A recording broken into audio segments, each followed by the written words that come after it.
Nouvelle série de vidéos, nous allons à présent parler de biologie et surtout nous intéresser au système nerveux.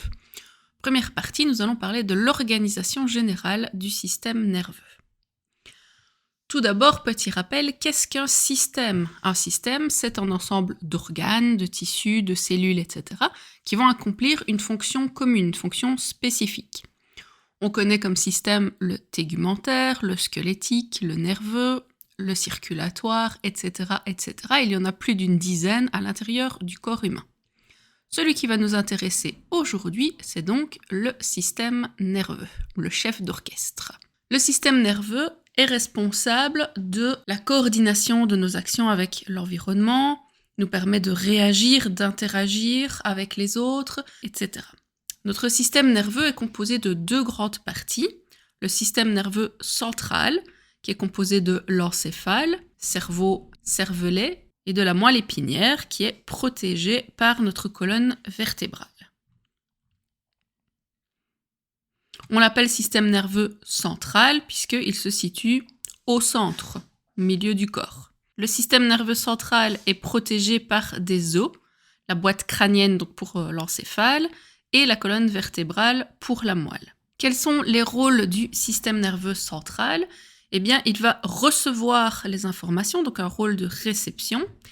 Il va les traiter, les intégrer, créer une réponse et émettre ce message qui va alors après être envoyé au reste du corps. Nous avons la seconde partie du système nerveux qu'on appelle système nerveux périphérique, puisqu'il est en périphérie du corps.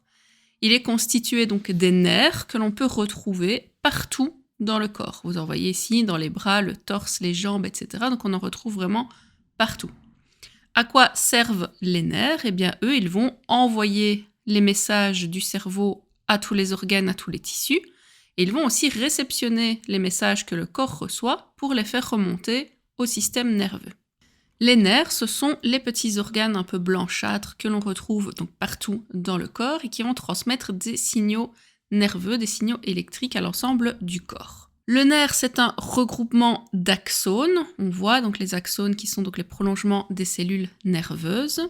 Donc ces axones qui vont se regrouper donc à plusieurs pour former ce qu'on appelle des fascicules, des ensembles d'axones qui vont se regrouper à plusieurs avec des tissus conjonctifs de soutien, etc. donc pour former le nerf. Il existe deux sortes de nerfs, les nerfs moteurs et les nerfs sensitifs. Le nerf moteur, c'est celui qu'on appelle le nerf efférent. Donc c'est celui qui envoie les commandes du système nerveux vers les muscles, vers les glandes, etc. pour réaliser une action. Les nerfs sensitifs, donc le nerf afférent, c'est celui qui va un petit peu capter toutes les infos de notre environnement, nos sensations, les images que l'on voit, etc. et qui va envoyer les messages au système nerveux. Il existe aussi, comme par exemple le nerf sciatique, des nerfs mixtes, donc qui contiennent le moteur et le sensitif. Dans la prochaine vidéo, nous discuterons alors de l'organisation de l'encéphale.